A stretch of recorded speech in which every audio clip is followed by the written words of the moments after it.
역시 미국 대통령 선거가 가장 결정적인 분기점이 될 수밖에 없을 것입니다. 우선 젤렌스키 대통령 입장에서는 해리스 후보가 대통령 선거에서 승리하기를 간절히 염원하고 있을 거고요. 만약에 트럼프 전 대통령 공화당 후보가 당선이 된다면 굉장히 우크라이나 입장에서는 더 추운 겨울을 맞이할 수밖에 없을 것이다, 이렇게 보고 있습니다. 네, 안녕하세요. 한국국방연구원 국제전략연구실장 두진호 연구위원입니다. 우크라이나군이 기습적으로 쿠르스크라고 하는 러시아 본토입니다. 침공을 했습니다. 쿠르스크 전투를 빼놓고는 올해 우크라이나 전쟁을 이야기를 할 수 없을 것 같습니다. 그만큼 젤렌스키 대통령 입장에서도 도네츠크 이 축선, 그러니까 도네츠크 지역 방어가 워낙 중요하기 때문에, 그래서 그 지역의 우크라이나의 주력 전투력을 거의 대부분 집중시켜 왔었는데요. 그런 정예병력 일부를 사실은 전환을 해서 지금 쿠르스크 러시아 본토에 이런 공격을 수행을 하고 있기 때문에, 그만큼 원래 있어야 될 전투력이 빠져나갔기 때문에 지금 우크라이나의 도네츠크 지역은 상당히 어떤 태세가 약화된 측면이 있는 겁니다. 위험을 감수하고 젤렌스키 대통령 입장에서는 반격의 카드를 던진 것이 바로 쿠르스크 전투가 되겠습니다. 그렇다면 왜 젤렌스키 대통령은 그렇게 위험을 감수하고 도네츠크 지역에서 분명히 전투력을 빼내면 러시아군이 점령 지역을 넓혀갈 거라는 것을 누구보다 잘 알고 있을 텐데 왜 그런 무모하게 쿠르스크 지역을 침공했을까요? 첫 번째는 사실 젤렌스키 대통령의 법적 임기가 사실은 5월 달에 끝이 났습니다. 원래 우크라이나 헌법에 따르면 지난 3월 말에 선거를 치러야 됐었죠. 그런데 지금 이제 계엄령을 발령을 했고, 그래서 90일 단위로 이렇게 이제 계엄령을 연장을 하고 있기 때문에 그 기간만큼 젤렌스키 대통령의 대통령으로서의 임기가 연장이 되고 있는 그런 상황이죠. 시간이 갈수록 우크라이나 국민들 입장에서는 전쟁의 피로도가 그만큼 증가할 수밖에 없고, 그런 전쟁의 피로도가 증가한 만큼 그런 불만과 분노가 결국은 정부와 그리고 대통령을 향할 수밖에 없는데요. 그런 젤렌스키 대통령 입장에서는 법적 임기가 사실상 다한 대통령이기 때문에 굉장히 정치적인, 어떻게 보면은 코너에 그런 몰려있는 상황이었기 때문에 이런 반전이 필요했습니다. 그래서 쿠르스크 기습 침공이라고 하는 이런 회심의 반격 카드를 던졌다, 이렇게 좀 볼 수가 있겠습니다. 역시 시간이 갈수록 국제사회는 전쟁을 잊어갑니다. 반면 중동 지역에서는 제5차 중동 전쟁 발발 임계점이 가까워지면서 사람들의 관심이, 특히 미국의 관심이 온통 중동 지역으로 쏠리는 것이죠. 우크라이나를 더 이상 보지 않는 겁니다.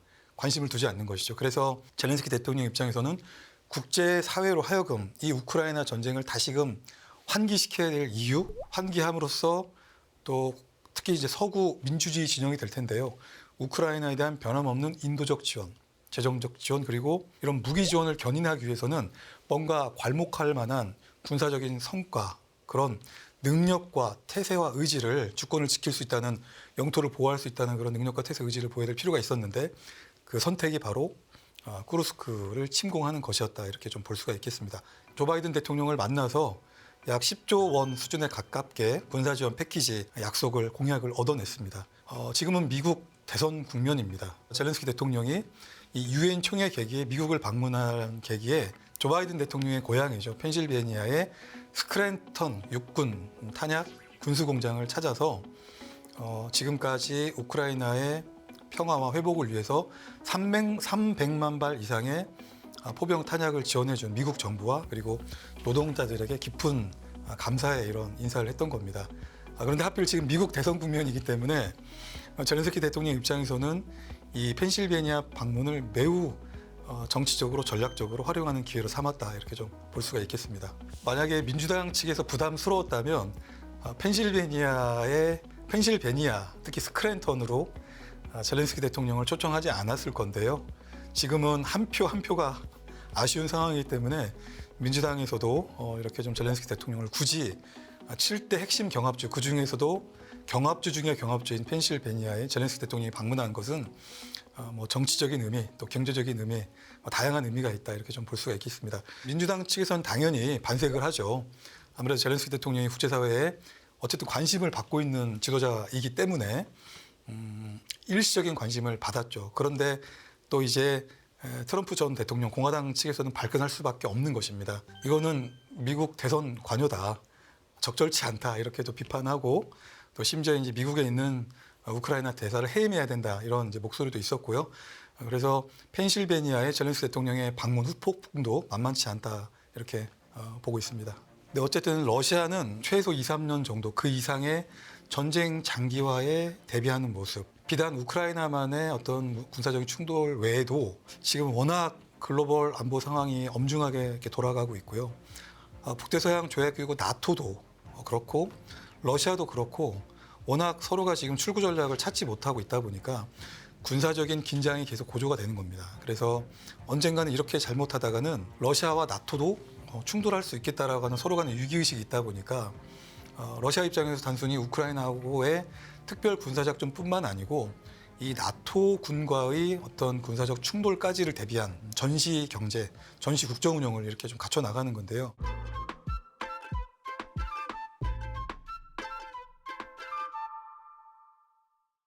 이게 참 합리적인 이성으로 이해하기 어려운 부분이 있습니다. 러시아의 유명한 시인이 있어요. 19세기 낭만파 시인 뾰드르 투체프라는 사람이 러시아 말로 우몸 라스니에 빠냐치, 그러니까 이성으로는 러시아를 이해할 수 없다라는 이미 이런 얘기를 아주 오래전부터 했는데 바로 지금 러시아 경제 상황이 그런 것이 아닌가 싶습니다. 그런데 러시아 국민들은 합리적으로 납득하고 이해하고 있죠. 왜? 막대한 전시 국방 예산을 쓰고 있고 또 실질 임금 상승률이 이제 2자릿수에 육박했기 때문에 전시 국방 예산의 효과가 국민들의 실질 임금 상승률로 이어지는 겁니다. 그러다 보니까 구매력이 높아지죠. 또 특별 군사작전에 상당 기간 복무한 장병들에게는 또 부동산, 그러니까 집을 주는 겁니다. 영구적으로 집을 주는 이런 특단의 조치를 통해서 전투 병력을 지속적으로 유지할 수 있는 이런 정책들이 상당 부분 러시아 국민들에게 비록 전쟁 상황임에도 불구하고 뭔가 경제적인 유인책을 이렇게 보상을 함으로써 안정적으로 푸틴 대통령 입장에서는 국정 운영을 끌어가고 이 특별 군사작전의 모멘텀을 살리고 있다 이렇게 좀 볼 수가 있겠습니다.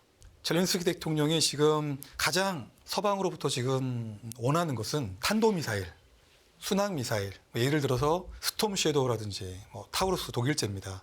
그리고 패트리어트, 또 아이리스-T와 같은 이런 탄도미사일, 순항미사일, 결국 미국, 독일, 영국, 프랑스, 서방이 지원한 이런 무기를 가지고 러시아의 중심 깊은 곳을 타격을 할 수 있도록 제발 이런 미사일의 사거리를 연장하는 것을 승인해줘라라고 줄기차게 요구를 하고 있는데 미국과 영국을 비롯한 서방은 부담스럽습니다. 서방이 지원한 무기를 가지고 우크라이나군이 예를 들어서 러시아 본토 그중에서도 모스크바를 타격한다. 이렇게 되면은 이게 또 불확실성으로 빠져들고요. 확전 일로에 또 있기 때문에 그 와중에 중동에서는 또 5차 전쟁 가능성도 있는데 유럽 지역에서까지 이렇게 지금 불확실성으로 빠져드는 것이 서로에게 이익이 되지 않기 때문에 아직 서방은 이 장거리 미사일 사거리 연장 문제에 대해서 동의하고 있지 않은 그런 상황입니다. 그래서 젤렌스키 대통령은 서방의 지원과 지지도 이렇게 요청을 했지만 동시에 승리 계획이라는 걸 가지고 서방 지도자들을 이렇게 설득을 했어요. 그런데 승리 계획이 뭐다 또 이렇게 발표는 하지는 않았죠. 그런데 추측컨대 아마도 젤렌스키 대통령이 꿈꾸는 승리 계획이라는 것은 러시아가 점령하고 있는 전 전선에서의 원래 우크라이나 영토를 다 회복하겠다 이런 것보다는 이번에 보여줬던 것처럼 쿠르스크 침공처럼 일부 러시아 본토에 취약한 곳에 기습적으로 침공을 해서 러시아 허를 찔러서 일부 국지적인 공간에서의 전략적 그리고 정확하게는 작전적 우위를 달성함으로써 서방에는 능력과 태세의 의지를 보여주고 또 러시아에는 어떤 향후에 있을 그런 정치적 협상에서의 우위를 점하기 위한 그런 계획들이 바로 승리 계획이 아닌가 이렇게 추정을 해봅니다.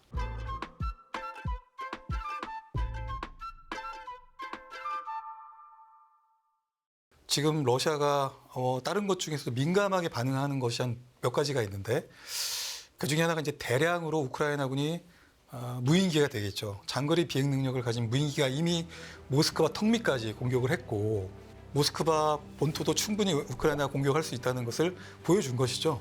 모스크바 주 인근에 대한 공격 능력을 보여줬기 때문에 이런 것들에도 민감하고 특히 타우루스 미사일이라든지 스톰 섀도우 미사일 이거는 뭐 300에서 400km 이상 날아가서 요격하기도 쉽지 않거든요. 그래서 그것이 만약 정말 러시아의 심장부와 같은 모스크바를 타격한다. 이것이야말로 레드라인을 넘는 것입니다. 그래서 꼭 레드라인을 뭔가 넘어갈 때쯤 되면 러시아는 늘 들고 나왔던 카드가 있습니다. 핵태세 강화. 그래서 긴장 고조를 통한 긴장 완화 전략을 늘 추구했고요. 근데 이번에는 과거와 다르게 단순히 핵무기를 쓸 수 있다 이런 걸 넘어서서 보다 근본적인 핵태세 강화 조치에 러시아 당국이 착수한 것으로 보입니다. 그것이 뭐냐면 지난 2020년 원래 이제 러시아 군사 독트린에 있었던 일부 핵 억제에 관한 이런 내용들을 별도로 분리해서 러시아 연방의 핵 억제에 관한 기본 정책서를 발표한 적이 있습니다. 그 내용을 보게 되면 러시아 당국이 러시아 군이 핵무기를 쓸 수 있는 몇 가지 조건들이 있습니다. 그래서 러시아 인근의 국경 지역이 되겠죠. 적대 세력으로부터 어떤 탄도미사일 발사 징후가 있을 때 그리고 그런 공격들로 인해서 러시아의 국가 그리고 군사 중요 시설이 공격을 받을 경우 또 적대 세력이 어떤 핵 그리고 WMD 공격에 의해서 국가 존립의 유기가 조성이 될 때 이런 몇 가지 경우에 핵무기를 쓸 수 있는데요. 그것을 개정하겠다는 것입니다. 그래서 구체적인 조건들을 몇 개 달았는데 가장 핵심적인 것이 비핵 보유국이 핵 보유국으로부터 무기를 지원을 받아서 그 무기로 러시아를 본토를 공격하는 경우에 핵무기를 사용할 수 있다. 그런데 핵무기를 사용할 수 있는 그 대상은 서방의 무기를 받은 비핵 보유국뿐만 아니고 비핵 보유국에 무기를 지원한 핵 보유국도 잠재적인 공격 대상이 될 수 있다라는 것입니다. 정리하면 우크라이나가 미국, 영국, 독일, 프랑스 등으로부터 무기를 지원받아서 러시아 본토를 공격한다면 러시아는 핵무기를 가지고 우크라이나뿐만 아니고 우크라이나 무기를 지원한 미국, 영국, 독일, 프랑스도 핵무기로 공격할 수 있다라고 사실상 시사한 것이나 다름이 없기 때문에 그런 측면에서 그동안에 우크라이나에 무기 지원을 해왔던 미국뿐만 아니고 독일, 프랑스, 영국, 여타 민주주의 진영의 국가들이 굉장히 부담스러울 수밖에 없는 것입니다. 또 나아가서 핵 억제 정책서에는 구체적인 무기, 그러니까 우크라이나가 서방으로부터 지원받아서 러시아 본토에 사용하게 될 그 무기 종류까지도 특정을 했는데요. 이를테면 순항미사일, 탄도미사일, 드론과 같은 그야말로 지금 서방이 다 지원하고 있는 무기 체계들을 이렇게 포괄적으로 언급을 했던 것입니다. 그래서 이것이 아마 푸틴 대통령이 최근에 쿠르스크 침공과 함께 핵 억제 정책서를 개정하겠다고 시사를 했기 때문에 아마 조만간에 핵 억제 정책서가 개정이 될 것으로 예상이 됩니다. 어쨌든 서방은 러시아가 P5 국가이죠. 그래서 핵 강대국으로서 그동안의 비확산 체제에 모범적인 역할을 해야 될 국가이기 때문에 핵무기를 사용함으로써 우크라이나뿐만 아니고 어떤 전 세계적으로 위협을 조성하는 것이 안보리 상임 이사국 그리고 P5 국가로서 NPT 체제를 지켜야 될 러시아의 그런 위상과 책임에 맞지 않는다라고 이렇게 하면서 자제를 촉구하고 있지만 또 그 이면에는 여전히 부담스러운 것입니다.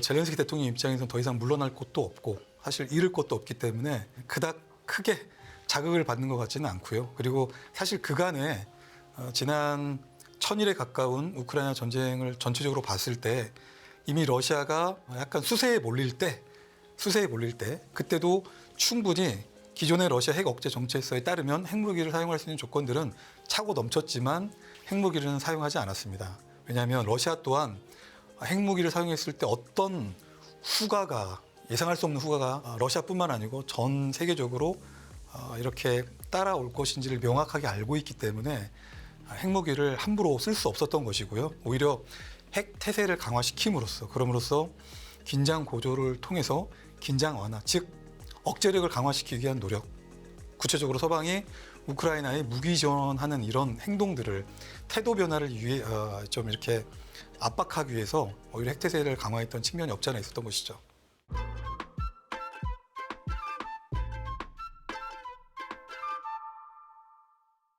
북한군 장병 6명의 사망자가 발생했다라고 이렇게 이제 보도를 했고 우크라이나발 보도를 통해서 이제 서방 언론들도 마치 이걸 좀 기정사실화하는 측면이 있고요. 또 최근에 젤렌스키 대통령도 여러 차례에 걸쳐서 북한을 닮아가는 러시아, 그러한 러시아를 북한이 병력과 장비로 러시아를 돕고 있다. 그렇기 때문에 그들을 막아내기 위해서라도 서방의 지속적인 지원과 지지가 필요하다. 이렇게 또 메시지를 계속 반복적으로 던지고 있습니다. 아마 북한 입장에서도 물론 파병이라는 것이 또 북한에도 상당한 후과로 북한보다는 러시아에 상당한 국제사회의 압박과 또 제재가 들어오겠죠.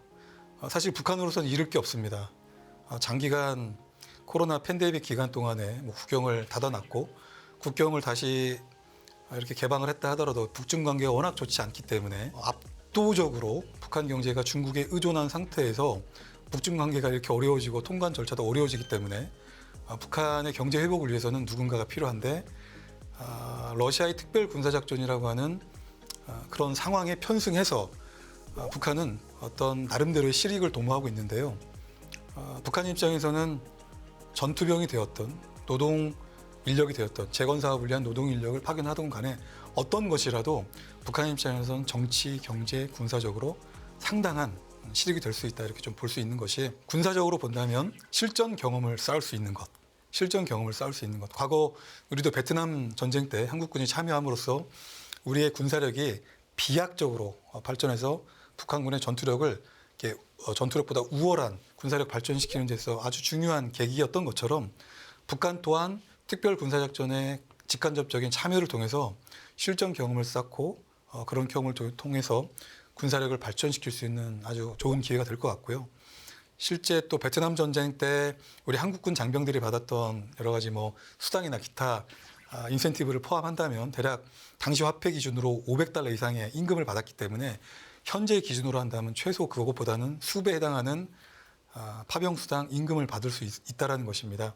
상당한 병력을 파견하면 할수록 북한 입장에서는 그동안 노동자들이 해외 파견 노동자들이 벌어왔던 그런 외화벌이 측면에서도 상당한 경제적인 실익이 있을 수 있겠고요. 러시아도 전쟁 장기화되면서 병력이 부족합니다. 일자리는 넘쳐나는데 실제 일할 손이 굉장히 부족한 것이죠. 왜? 상당 부분의 청년층, 중령층, 장년층들이 특별 군사작전이나 특별 군사작전을 지원하는 군산 복합체 일부 이렇게 들어가 있기 때문에 일할 손이 없는 겁니다. 그런 측면에서 전투병 혹은 노동인력이 북한의 노동인력이 러시아에 들어간다면 상당한 경제적 실익과 또 그런 과정을 통해서 또 북한은 러시아에 상당한 충성도를 보일 수 있기 때문에 러북 간의 포괄적 전략 동반자 관계 이행이라는 측면에서 북한에도 상당한 실익이 될 것이다 이렇게 평가를 해보죠.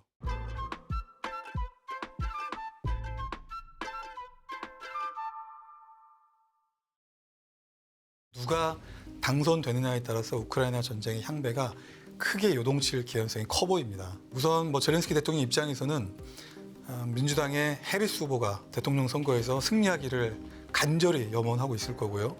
만약에 트럼프 전 대통령 공화당 후보가 당선이 된다면 굉장히 우크라이나 입장에서는 더 추운 겨울을 맞이할 수밖에 없을 것이다 이렇게 보고 있습니다. 젤렌스키 대통령이 지난 9월 달에 유엔 총회 계기에 미국을 방문해서 바이든 대통령도 만났고 그리고 민주당, 공화당, 양당 대선 후보들과 연쇄회동을 했죠. 그래서 해리스 후보는 전혀 이상 없습니다. 그래서 바이든 대통령이 그간 해왔던 러시아의 불법적 침공을 전략적 실패로 규결시켜야 되고 그래서 민주주의 진영의 승리를 보여주는 것이 나의 사명이다.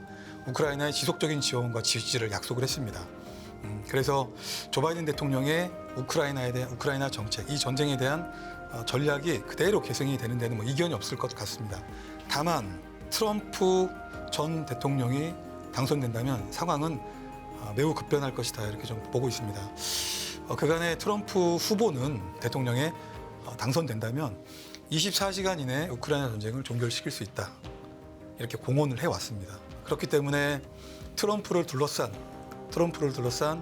상당수 공화당 측 인사들과 만약에 트럼프 후보가 당선됐을 경우 이들의 상당수가 또 백악관에 들어가게 될 텐데 이렇게 된다면 24시간 이내에 우크라이나 전쟁을 종결시키겠다라고 하는 실제 이 공언이 현실화될 가능성이 매우 크다 이렇게 보는데요. 큰 틀에서의 원칙은 당장 우크라이나는 러시아와 평화협상에 착수해라.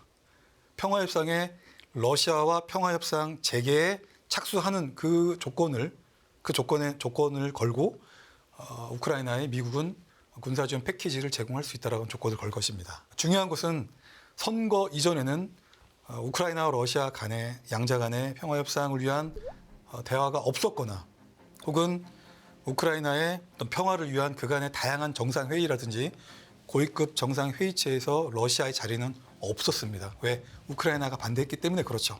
그러나 이제는 그런 협의체에, 대화체에 러시아가 들어와야 되기 때문에 과거와는 다른 양상으로 평화협상이 전개될 가능성이 크고, 이런 또 평화협상이 전개되게 되면 그만큼 전쟁도 과거처럼 극단적으로 치닫을 가능성이 조금씩 적어지기 때문에 굉장히 긴장도가 과거에 비해서 약화가 된다면 우크라이나 국민은 특히 어떤 전쟁보다는 평화협상을 선호하는 그런 여론이 매우 확산될 가능성이 크다는 것이죠. 이와 함께 또 트럼프 전 대통령의 생각은 젤렌스키 대통령이 미국을 방문할 때마다 600억 달러 이상의 돈을 가져갔다. 이런 비즈니스맨도 없다. 이렇게 좀 비관적 적들이 있기 때문에 지금까지 바이든 정부에서 우크라이나에 지원했던 군사 지원 패키지보다 굉장히 절대적인 그 절대량을 축소시켜서 전쟁 지속 능력이 이렇게 좀 감소될 가능성이 커 보입니다. 물론 미래에 만약에 트럼프 전 대통령이 당선되어서 실제 그런 정책을 구사하는 것은 뭐 우크라이나의 전쟁 지속 능력을 직접적으로 약화시킨다기보다는 어떤 평화 협상을 촉진시키기 위한 조치로서 그런 것들을 취하겠지만, 그럼에도 불구하고 큰 틀에서 봤을 때, 총량에서 봤을 때 미국의 우크라이나에 대한 지원 약화는 결국 우크라이나를 돕고 있는 서구 민주주의 진영의 우크라이나에 대한 지원과 연대를 순차적으로 약화시켜 나갈 가능성과 연계가 되어 있기 때문에 우크라이나 입장에서 상당히 불리한 상황이 조성되고 더 추운 겨울을 맞이할 수밖에 없을 것이다. 이렇게 좀 전망을 해봅니다.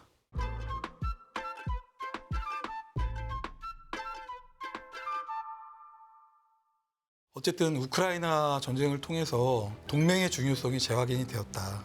그리고 동맹국은 기본값이고요. 또 뜻을 같이 하는 국가들, 유사입장국 혹은 우방국이라고 하는데요.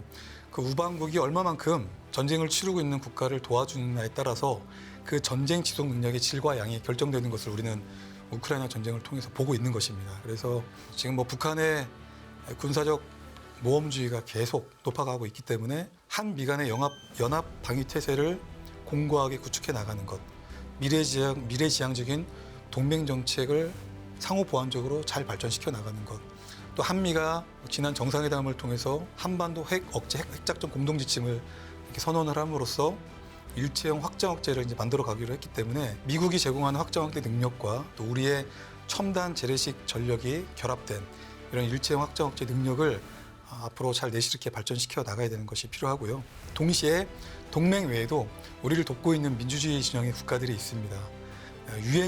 유엔사령부라고 하는데요. 최근에 이제 독일까지 의료 지원을 제공했던 독일까지 해서 총 18개 국가가 우리의 유엔사 회원국으로 이렇게 등록이 되어 있는데, 한반도 유사시에 유엔사 회원국들은 우리의 전력을 제공을 하는 아주 소중한 자산입니다. 그래서 유엔사 전력 제공국들이 한반도 유사시에 어떻게 우리의 이런 전력을 제공할지에 대한 그런 구체적인 제도를 잘 만들어가고 또 그 제도 아래서 실질적인 훈련을 통해서 한반도 유사시를 가정한 전력 제공 훈련들도 이렇게 좀 다양하게 그리고 내실 있게 전개시켜 나갈 필요가 있겠습니다.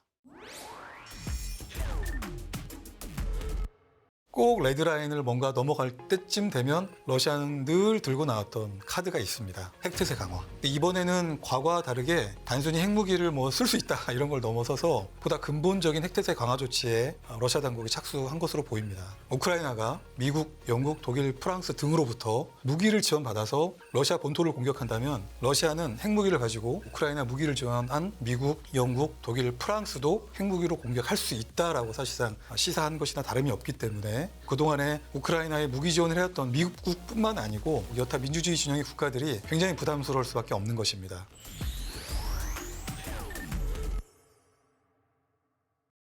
미국의 우크라이나에 대한 지원 약화는 결국 우크라이나를 돕고 있는 서구 민주주의 진영의 우크라이나에 대한 지원과 연대를 순차적으로 약화시켜 나갈 가능성과 연계가 되어 있기 때문에 우크라이나 입장에서 상당히 불리한 상황이 조성되고 더 추운 겨울을 맞이할 수밖에 없을 것이다. 이렇게 좀 전망을 해봅니다.